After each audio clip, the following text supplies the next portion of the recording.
يحيي ويميت وهو حي لا يموت بيده الخير وهو على كل شيء قدير. الحمد لله والصلاة والسلام على رسول الله. اللهم تقبل من هذه صلاة الجمعة مع جميع صلاتنا بفضلك كرمك يا أكرم الأكرمين ويا خير الناصرين. توفنا المسلمين ورحمنا بصالحين.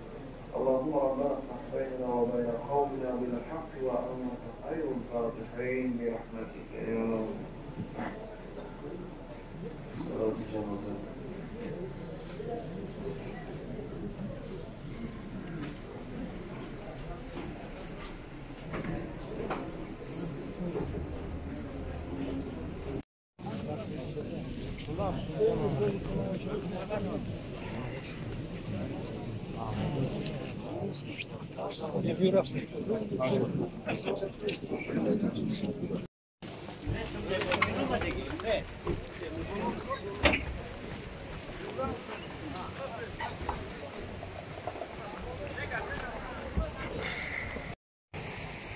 السلام علیکم و رحمت الله و برکاته.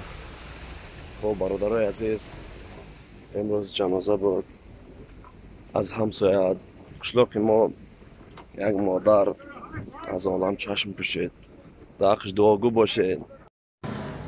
جان هر یکی ما و شما را خداوند داده است، امانت است، خدا خود میگیرد. اول تصور ندارد که جان یک مؤمن را بگیرد. خداوند هیچگاه نمیبخشد شخصی را که جان یک شخصی را بگیرد.